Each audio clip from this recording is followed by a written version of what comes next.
नमस्कार दोस्तों, मैं सुमेश चौधरी आप सभी का गणित की इस सीरीज़ की पहली कक्षा में स्वागत करता हूं। साथियों, सबसे पहले हमने रीट 2022 के लिए सिलेबस देखा था, परिचय देखा था रीट 2022 के गणित के सिलेबस के बारे में। अब आज की इस कक्षा में हम गणित का परिचय देखेंगे और जो टॉपिक हम पढ़ने वाले हैं उस टॉपिक के बारे में हम समझेंगे और उसके बाद में हम लगातार क्लासेज आज ही से हमारी शुरू है। आज ही से आप सभी को जुड़ना है, आज ही से आप सभी को पढ़ना है और पूरी मेहनत और ईमानदारी के साथ हमें लगातार इसके लिए हमें प्रयास करना है, क्योंकि हमें नंबर लाने हैं 30 में से 30। अगर रीट 2022 में आपको गणित में नंबर लाने हैं तो लाने हैं 30 में से 30। यही है गणित की जो स्ट्रेटजी होती है, वो 30 में से 30 की होती है। अदर सब्जेक्ट में आप पूरे में से पूरे नंबर की टारगेट रखे ना रखे, लेकिन गणित में सबसे पहले पूरे में से पूरे नंबर लाने की टारगेट रखना ही होता है, क्योंकि इसमें नंबर कहीं नहीं कटते हैं। इसमें आपको आंसर लाना है और आंसर आपको लाना बड़ा सिंपल है। इसके लिए आपको सबसे पहले सबसे ज़्यादा इम्पोर्टेंट यही है कि लगातार कक्षाओं में बने रहना है, आखिरी तक कक्षाओं में बने रहना है। टेस्ट सीरीज होगी, पहले आपका सिलेबस होगा, बिल्कुल जीरो लेवल का हम सिलेबस करेंगे, बिल्कुल ही जीरो लेवल की हम गणित पढ़ेंगे और जीरो लेवल से हम क्वेश्चंस को सोल्व करेंगे और जीरो से धीरे धीरे हम ऊपर बढ़ते चलेंगे। सभी स्टूडेंट के लिए हमारे लिए इम्पोर्टेंट होगा, वो चीज़ें हम देखेंगे। तो ये सभी हमारे लिए। चलिए आज की इस कक्षा के अंदर हम पहले शुरुआत करते हैं गणित के बारे में। पहले हमने सिलेबस देखा था, अब सबसे पहले हम गणित के बारे में पढ़ेंगे, क्योंकि किसी भी चीज़ को अगर आपको अपना बनाना है उसके लिए आपको सबसे पहले उस चीज़ को समझना बहुत ज़रूरी होता है। अगर आप उसको समझोगे नहीं तो आप उसके बारे में कुछ भी आप अगर करना चाहते हो, जैसे गणित है, गणित को अगर आप पढ़ना चाहते हो तो सबसे पहले उसको समझो, उसको अपना बनाओ। और उसको अपना बनाने के लिए हमें उसके बारे में समझना होता है कि गणित है क्या चीज़, गणित में क्या क्या हमें पढ़ना होता है, गणित के अंदर क्या क्या है, इसकी प्रकृति क्या है, ये कैसी है, ये सब कुछ हमें ध्यान में रखना होता है। तो सबसे पहले हम गणित के बारे में देखते हैं, मैथ्स गणित क्या है। तो सबसे सवाल जो आता है, सबसे सिंपल सा, सबसे नॉर्मल सवाल, व्यवहारिक सवाल जो आता है, गणित है कैसी सब्जेक्ट, आपको गणित कैसी लगती है, मेरे को गणित कैसी लगती है, अदर स्टूडेंट को गणित कैसी लगती है, ये क्वेश्चन हमें पूछते हैं। नॉर्मली क्वेश्चन है, अगर आपके क्लास में कोई नया टीचर आता है, आपको यही क्वेश्चन पूछता है गणित के बारे में कि आपको गणित लगती कैसी है। अगर आपको गणित सिंपल लगती है या कठिन लगती है, ये दो आंसर निकल के आते हैं। तो इसमें दो आंसर में हमें ध्यान रखना है कि दो आंसर किस तरह के आते हैं। कि पहला व्यवहारिक जो प्रश्न आता है आपके कि गणित की प्रकृति क्या है।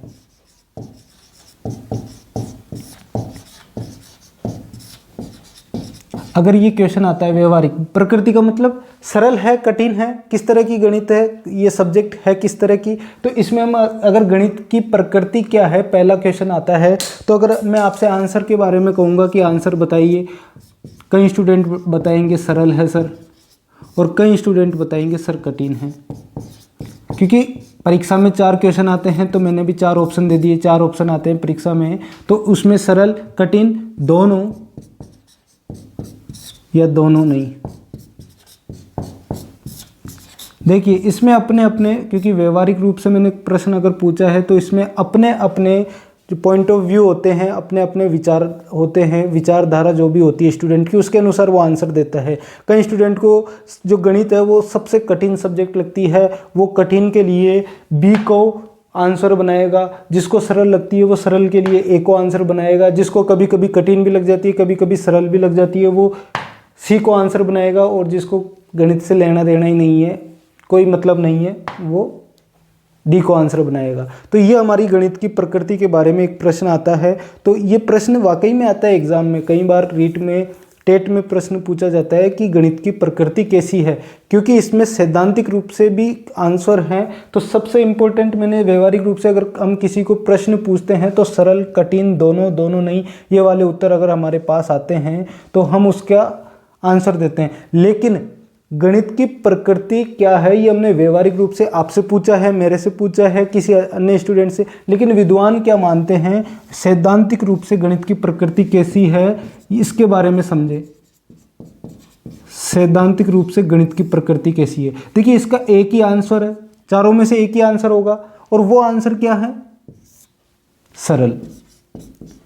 गणित की प्रकृति सरल है। अब जिसको कठिन लगती है वो निराश ना हो, क्यों है गणित की प्रकृति सरल, इसका मैं कारण बताता हूँ क्यों है। क्योंकि संपूर्ण जो गणित है, संपूर्ण गणित जो है, संपूर्ण गणित दो मूलभूत आधारभूत संरचनाओं संक्रियाओं पर निर्भर है। मूलभूत संक्रियाएं जो होती है या दो मूलभूत संरचनाओं पर निर्भर है। कौन सी दो मूलभूत संरचनाएं हैं वो ध्यान में रखें, दो मूलभूत संरचनाओं पर निर्भर है। अब वो दो मूलभूत संरचनाएं कौन सी हो गई, एक मूलभूत और दो मूलभूत कौन सी हो गई। सबसे पहले संख्या ज्ञान और दूसरा होता है संक्रिया ज्ञान।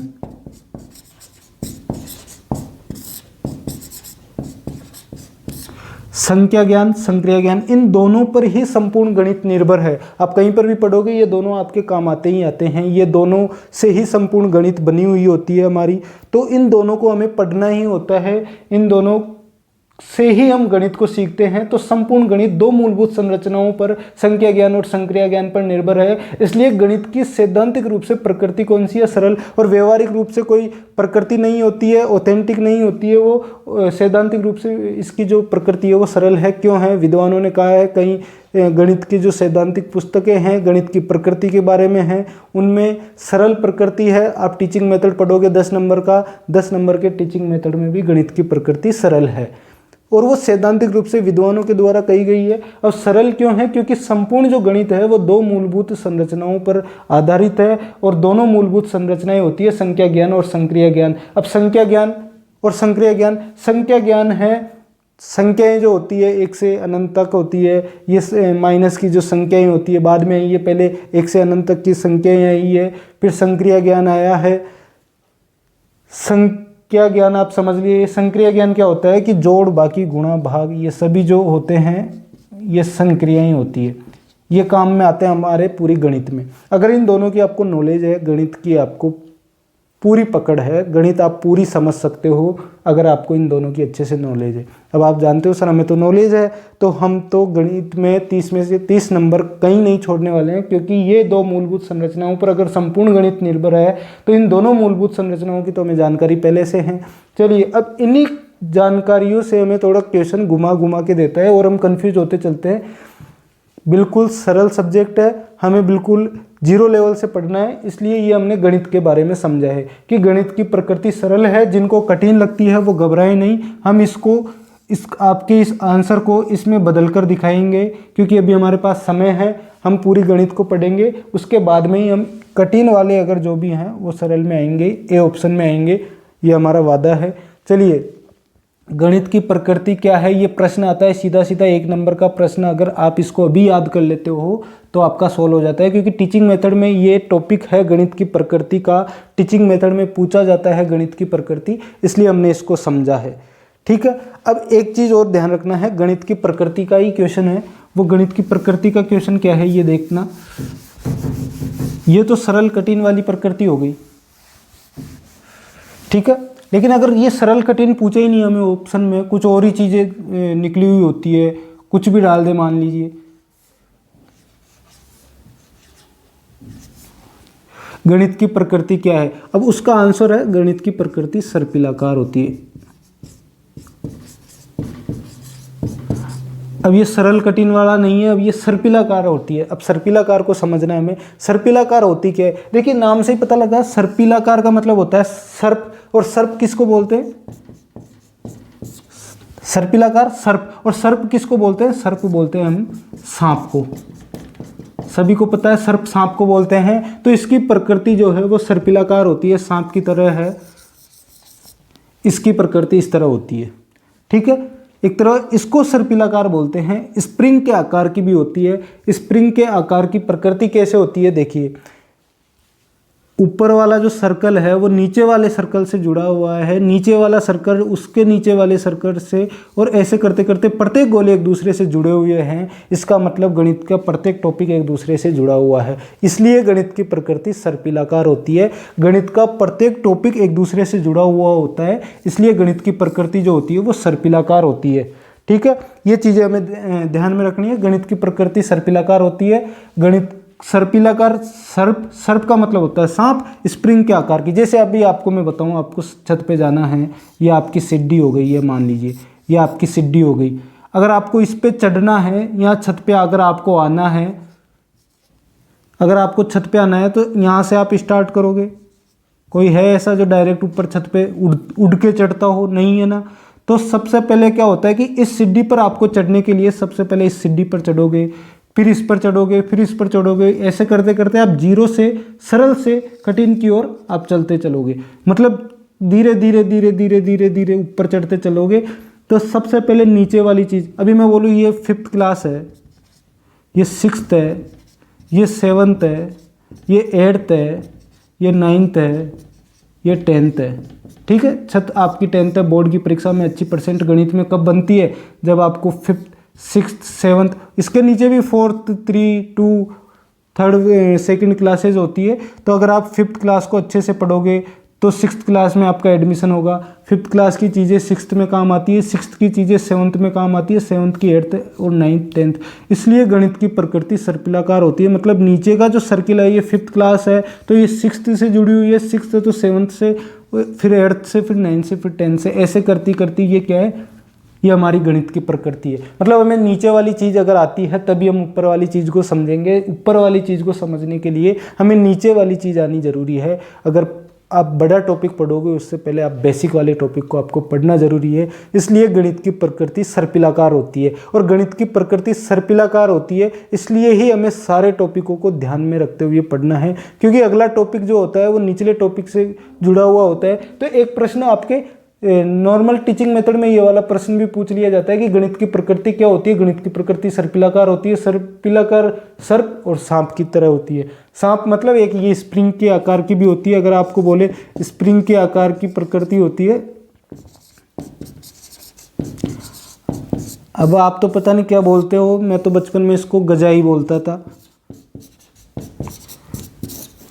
अब गजाई क्या होती है मैं भी नहीं जानता था, लेकिन ऐसा ही हम गांव में बोलते थे। आजकल इसको स्प्रिंग बोलते हैं। तो स्प्रिंग के आकार की होती है, सर्पिलाकार होती है, क्योंकि सांप भी इस तरह चलता है। ठीक है, और ये स्प्रिंग भी इसी आकार की है। तो ये चीज़ आपको समझ में आई कि गणित की प्रकृति सर्पिलाकार होती है। सर्पिलाकार सर्प, और सर्प का मतलब होता है सांप। तो इस चीज़ को आप समझिए। 2 प्रश्न हमारे हुए अभी रीट के लिए बिल्कुल तैयार कि सर्पिलाकार का मतलब तो सांप होता है, गणित की प्रकृति सरल होती है और सर्पिलाकार होती है। तो ये हमारे नॉर्मल सी जानकारी थी गणित की। गणित की प्रकृति क्या है, गणित कैसी है, गणित की प्रकृति सर्पिलाकार सरल है। तो ये चीज़ें हमने गणित के बारे में जानी हैं। बाकी गणित के बारे में और सारी प्रकृति है, स्थिति है प्रकृति का, इसकी कितने सारे पॉइंट है, इसकी विशेषताएं क्या है गणित की, सभी चीज़ें हम टीचिंग मेथड में पढ़ेंगे। लेकिन हमें नॉर्मल जानकारी होनी जरूरी है कि गणित आपको सरल है। अगर किसी को गणित कठिन लगती है तो वो चिंता ना करे, गणित सरल है। ये चीज़ें हमने देखी है। अभी देखिए गणित की प्रकृति सरल है और सर्पिलाकार है। आपको कठिन इसलिए लगती है क्योंकि वो 5वीं की चीज़ें अगर आपने पढ़ी नहीं है कभी तो वो काम आती है। आगे की कक्षाओं में 5th क्लास की चीज़ काम आती है तब वो कठिन लगती है, 6th की काम आती है तब वो कठिन लगती है, 7th की काम आती है तब कठिन लगती है। क्योंकि अभी आपको ऑल क्लासेज की चीज़ें काम में आती है और ऑल क्लासेज की चीज़ें ही हमारे सिलेबस में हैं। हम उन चीज़ों को सभी को 0 लेवल से पढ़ेंगे। मैं तो ये जानता हूँ कि अगर आप में से कोई भी अगर 0 लेवल का है, अभी तक गणित का नाम भी नहीं सुना है, तो वो चिंता ना करें। हम बिल्कुल गणित को बिल्कुल ध्यान से पढ़ेंगे और बिल्कुल इंटरेस्टिंग रूप से पढ़ेंगे और धीरे धीरे हम लेवल को भी बढ़ाएंगे, जिससे आप चलते चलते सीढ़ी बाई सीढ़ी, जैसे अभी हमने देखा था गणित की प्रकृति है, नीचे से हमें छत पे जाना होता है, सर्पिलाकार होती है, नीचे वाला सर्किल हम चढ़ते हैं तब ऊपर वाले सर्किल पर पहुंचते हैं। वही चीज़ें हैं कि हम धीरे धीरे लेवल बढ़ाएंगे और जो नीचे से आपको ऊपर लेके जाया जाएगा, गणित में 30 में से 30 नंबर आपके जरूर आएंगे। तो ये चीज़ें हमने देखी थी। अब अगला जो हम टॉपिक देखने वाले हैं वो टॉपिक ऐसा टॉपिक लेंगे जो सबसे ज़्यादा इम्पोर्टेंट है और उस टॉपिक का नाम है प्रतिशत।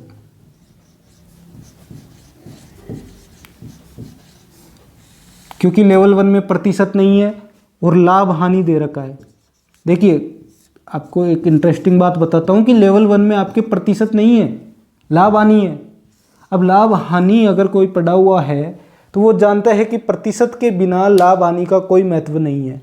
आपको लाभ हानि पढ़ने के लिए सबसे पहले प्रतिशत पढ़ना होगा, क्योंकि प्रतिशत नीचे वाली सीढ़ी, अभी हमने सर्पिलाकार देखा है गणित की प्रकृति, प्रतिशत नहीं आती है तो लाभ हानि कैसे सीखोगे, इसलिए हम सबसे पहले प्रतिशत सीखेंगे। क्योंकि लेवल 1 में प्रतिशत नहीं है तो कोई बात नहीं है, अगर हम उसको पढ़ेंगे नहीं तो लाभ हानि नहीं पढ़ सकते, साधारण ब्याज नहीं पढ़ सकते। दो टॉपिकों को हमें क्लियर करने के लिए सबसे पहले हमें प्रतिशत वाले टॉपिक को क्लियर करना होता है। और ख़ास बात यह है कि अगर आप प्रतिशत पर आपकी मजबूत पकड़ है ना, तो संपूर्ण गणित पर आपकी 50% पकड़ जो है वो मजबूत हो जाती है। कैसे हो जाती है? क्योंकि गणित का जो ये है प्रतिशत टॉपिक, ये एक आधार स्तंभ है, संपूर्ण गणित का आधार स्तंभ है। आपको 50% टॉपिकों को इसके थ्रू किया जा सकता है, क्योंकि इसमें कई सारे ऐसे तरीके होते हैं जो हम सीखते हैं, उनके थ्रू हम नए क्वेश्चंस करते हैं, नए क्वेश्चंस की चीज़ें सीखते हैं, तो वो चीज़ें हमें प्रतिशत में सीखने को मिलती है। इसलिए हमें प्रतिशत पढ़ना है, क्योंकि हमारे टॉपिक में लाभ हानि है और लेवल 2 में तो प्रतिशत है ही है, वो तो दिखती बात है, प्रतिशत सिलेबस में हमने देखा था, तो हमें इसको पढ़ना ही है। इसको भी हम बिल्कुल जीरो लेवल से, क्योंकि आप अगर कोचिंग की हो कहीं या नहीं की हो, कहीं आपने प्रतिशत पढ़ा हो तो आप देखते होंगे कि प्रतिशत इजीली समझ में नहीं आता होगा, लेकिन हम जीरो लेवल से पढ़ेंगे। अगर वहाँ आप जीरो लेवल से नहीं पढ़ पाए हैं तो हम यहाँ पर जीरो लेवल से, बिल्कुल जीरो लेवल से हम प्रतिशत को लेंगे। अब जीरो लेवल और कितना जीरो लेते हैं देखिए, हम देखते हैं। सबसे पहले हम प्रतिशत को ही ले लेते हैं। जो ये शब्द लिखा है, इस शब्द का मतलब क्या होता है, हम इस शब्द के मतलब को समझते हैं। देखिए, प्रतिशत शब्द का मतलब कुछ भी होता हो, हमें इसको समझने के लिए दो भागों में हमने इसको बांट दिया है। दो भागों में, प्रति प्लस शत।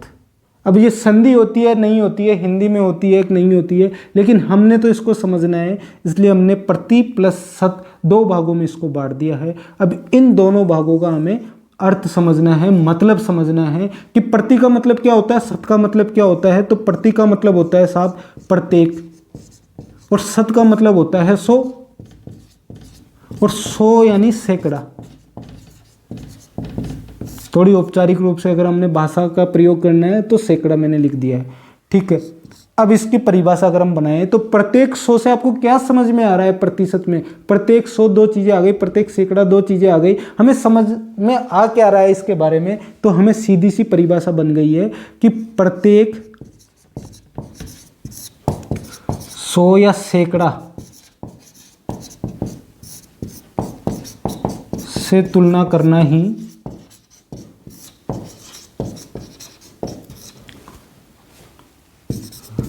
प्रतिशत है।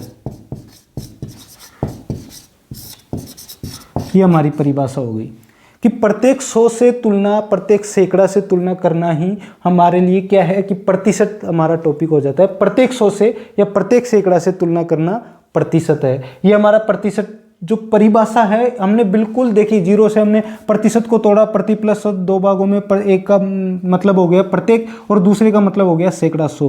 प्रत्येक 100 से तुलना करना ही प्रतिशत है। ये हमारी संपूर्ण परिभाषा हो गई, प्रत्येक सैकड़ा से तुलना करना ही प्रतिशत है। अब आप देख लीजिए, कहीं पर भी हम प्रतिशत का मान अगर प्रतिशत बीच में आता है तो उसका मतलब होता है कि हमें 100 से तुलना करनी है, क्योंकि परसेंटेज, टॉप परसेंटेज, जो लिमिट, जो लास्ट लिमिट होती है वो 100% होती है। मतलब परसेंट हमेशा 100 से तुलना करके निकाली जाती है। तो वही चीज़ है कि प्रत्येक 100 से तुलना करना ही प्रतिशत है। अगर आपने कभी स्कूल में पढ़ाई की है तभी आप यहाँ पहुँचे हो। अगर आपने स्कूल में कभी पढ़ाई की है तो आपने देखा होगा कि प्रतिशत हमारे हर क्लास में बनती है। लास्ट में कितने नंबर आए ये कोई नहीं पूछता है, आपको पूछता है आपकी परसेंट कितनी है, आपकी परसेंटेज कितनी है, कि इसमें आपकी परसेंट कितनी बनी, 10th में कितनी बनी, 9th में कितनी बनी, 12th में कितनी बनी, वो परसेंट निकालना हम सीखते हैं। तो उस परसेंट में हम 100 से ही तो तुलना करते हैं। अगर आपकी 80% बनी है तो कितने में से बनी है? 100% में से बनी है। इसलिए हम 80% की तुलना किससे कर रहे हैं? 100% से।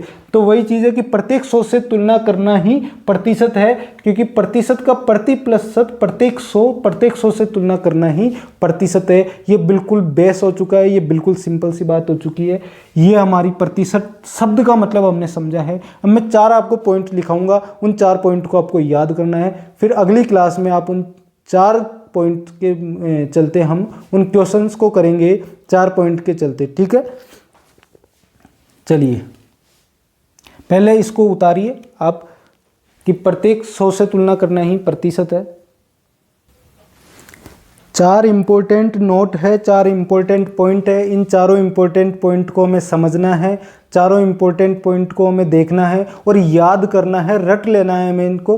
क्यों रट लेना है? क्योंकि ये संपूर्ण जो टॉपिक है हमारा कौन सा, प्रतिशत का, उसमें काम आने वाला है। तो इसको हमें रटना है, इसको हमें समझना है और समझने के साथ साथ हमें याद रखना है कि ये चारों पॉइंट कौन कौन से हैं, ताकि हमें संपूर्ण जो प्रतिशत टॉपिक हमारा वो हमें कंटेस्ट याद हो जाए, ये कंटेस्ट हमें समझ में आ जाए। बिल्कुल जीरो लेवल से है, कोई दिक्कत वाली बात नहीं है। इसलिए आपको इन चीज़ों से आपको ये 4 पॉइंट याद रखना होगा। सबसे पहले हमने प्रतिशत का जो शब्द का जो अर्थ है वो समझा था। अभी हमें क्या समझना है? अभी हमें ये 4 पॉइंट समझने हैं, जिसमें पहला पॉइंट क्या है कि भिन्न को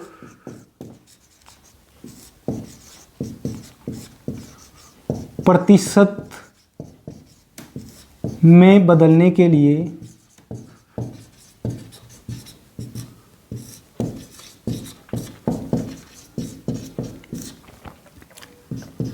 100 से गुणा करते हैं।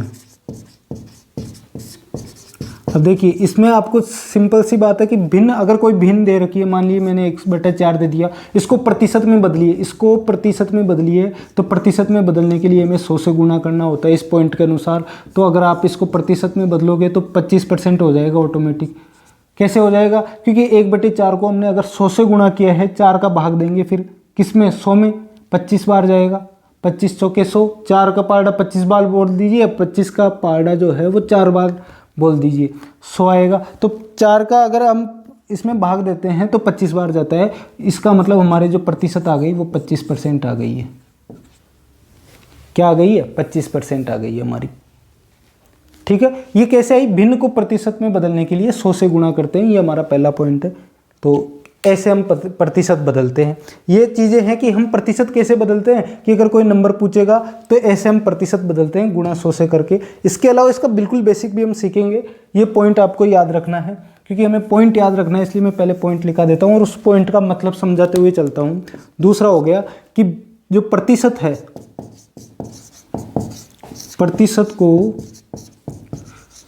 भिन्न में, प्रतिशत को भिन्न में बदलने के लिए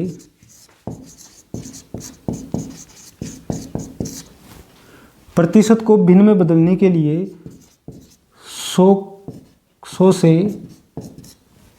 भाग किया जाता है।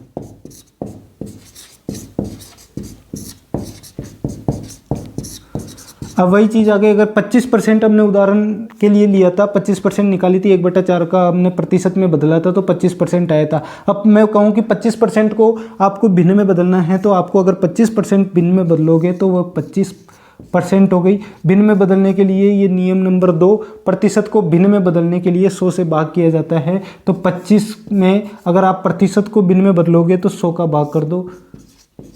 ठीक है, अब आप इसको काटो 5 से 5 बार। मैं डायरेक्ट 25 से भी काट लेता, लेकिन जीरो लेवल से करना है ना अपने को, तो 5 से 5 बार और 5 से 20 बार।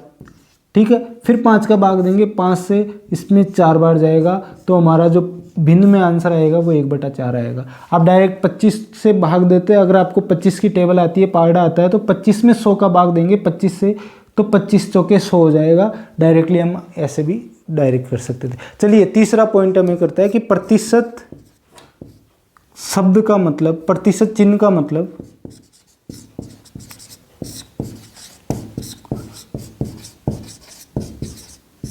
1/100 होता है।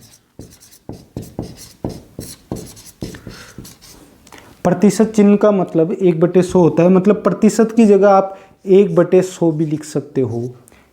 ठीक है, प्रतिशत का मतलब ही इस चिन्ह का मतलब, प्रतिशत का मतलब ही 1/100 होता है। 1/100 का मतलब क्या होता है? जो नीचे वाली संख्या होती है बटे में, उससे हम ऊपर वाली संख्या का तुलना करते हैं। हम हमेशा नीचे वाली संख्या की तुलना हम ऊपर वाली संख्या से करते हैं। और हमने परिभाषा में देखा था कि प्रत्येक 100 से तुलना प्रतिशत है। तो प्रतिशत का मतलब ही 1/100 है, प्रत्येक 100 से तुलना प्रतिशत है, वही चीज़ है। इसलिए इस तीसरे पॉइंट को भी हमें ध्यान में रखना है। ठीक है, दूसरे पॉइंट का पार्ट है ये। और एक पॉइंट है कि भिन्न में एक सदैव 100% के बराबर होता है।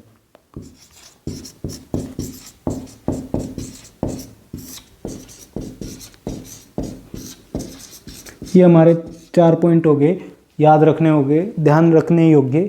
तो आपको इनमें ध्यान रखना है, याद रखना है, समझ तो आप लिए ही होंगे कि ये चौथा पॉइंट समझा देता हूँ। भिन्न एक सदैव